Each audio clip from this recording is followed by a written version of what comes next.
अस्सलामुअलैकुम एवरीवन। आज हम हमारे कक्षा 5 के व्याकरण का जो पहला व्याकरण है, जिसके अंदर हमें सीखना है कि संज्ञा क्या होती है, संज्ञा किसे कहा जाता है और किस अलग अलग प्रकार की संज्ञाएं हमें देखने को मिलती है। तो पहले हम संज्ञा के बारे में जानते हैं कि संज्ञा क्या है। संज्ञा मतलब कि इंग्लिश में कहा जाएगा नाउन। जो नाउन होता है उसे कहते हैं हिंदी में संज्ञा। मतलब कि किसी वस्तु, स्थान, भाव और प्राणी को जिस नाम से पुकारते हैं उसका नाम ही उसकी संज्ञा है। मतलब कि कोई जगह, कोई भाव, कोई प्रतिक्रिया, रिएक्शन या उसे जो नाम है, नाउन को ही संज्ञा बोलते हैं, संज्ञा कहते हैं। और संज्ञा में जैसे हम फॉर एग्जाम्पल राम, सीता, ये दोनों नाम है। कानपुर एक जगह का नाम है, स्थान का नाम है, प्लेस का नाम है। Ganga is a river. मिठास मीन्स के मिठास जैसे हम स्वीट्स खाते हैं वो मीठी होती है, उनका टेस्ट मीठा होता है। कर्मचारी वापस एक नाम। पानी, द्रव्य, लिक्विड, उसका नाम है। नदी, पर्वत आदि चीज़ें जिनके भी नाम होते हैं ना, वो सब संज्ञा होती है। पर संज्ञा में कुछ अलग अलग प्रकार होते हैं जो हमें आगे दिखना है। तो पहले मैं आपको एक चार्ट बताती हूँ जिसके अंदर सारी संज्ञा के बारे में नाम लिखे गए हैं। पहली जो संज्ञा है वो है व्यक्तिवाचक संज्ञा। नंबर 2 भाववाचक संज्ञा, जातिवाचक संज्ञा, द्रव्यवाचक संज्ञा और समूहवाचक संज्ञा।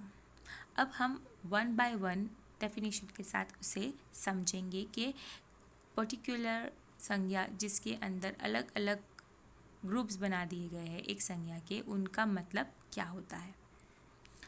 सबसे पहले हम पढ़ेंगे व्यक्तिवाचक संज्ञा। अब इसमें है कि जिस शब्द से किसी विशेष व्यक्ति, वस्तु या स्थान के नाम का बोध हो उन्हें व्यक्तिवाचक संज्ञा कहते हैं।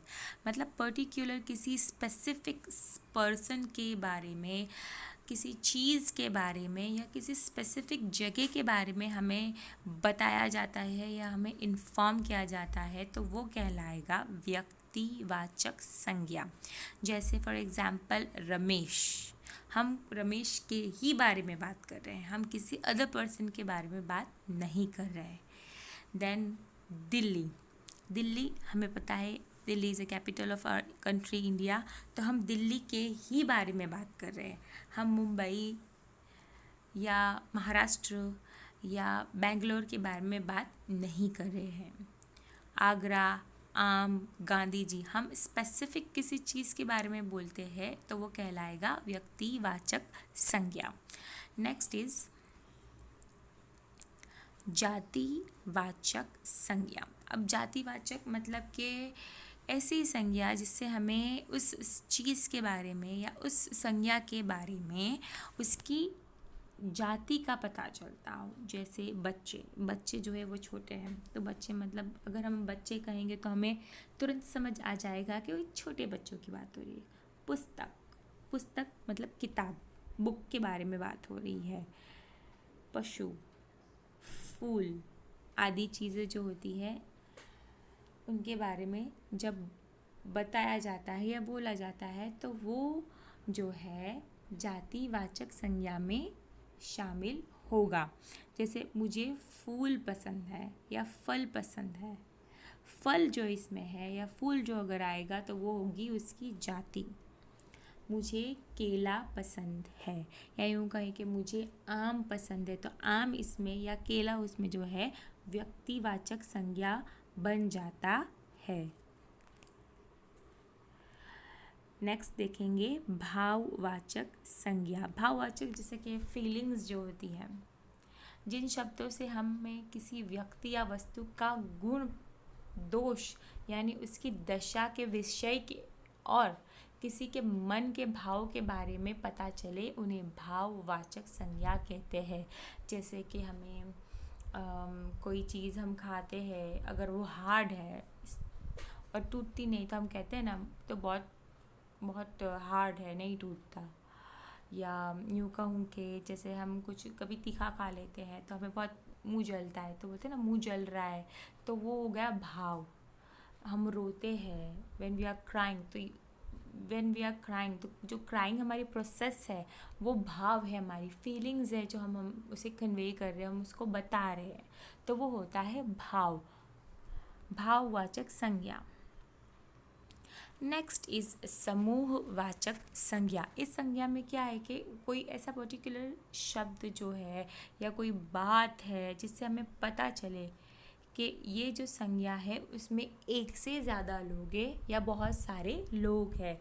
जैसे झुंड, सभा, सेना। सभा में जैसे कि हम देखते हैं कि जब कोई पॉलिटिशियन, कोई या तो फिर कोई मजलिस होती है तो बहुत सारे लोग एक साथ जमा होते हैं, तो वो हो जाती है सभा।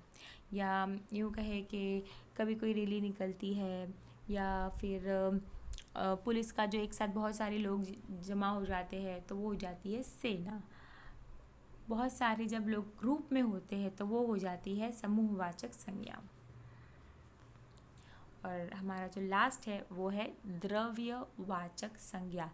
इसमें यह है कि अगर कोई चीज़ या कोई थिंग लिक्विड है या उसके लिक्विड होने के बारे में हमें बता रहा हो तो उसे कहा जाएगा द्रव्यवाचक संज्ञा। जैसे फॉर एग्जाम्पल लोहा, खून, सोना, पानी, दूध, ये सारी जो चीज़ें हैं उनका जो फॉर्म बताती है उसे कहते हैं द्रव्यवाचक संज्ञा।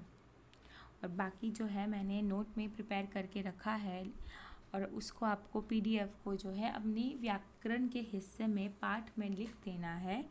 और एक निबंध भी लिखा है जिसमें चिड़ियाघर के ऊपर चिड़ियाघर के बारे में कुछ लाइन लिख दी गई हैं, तो वो भी आपको अपनी व्याकरण के पाठ में लिखना है।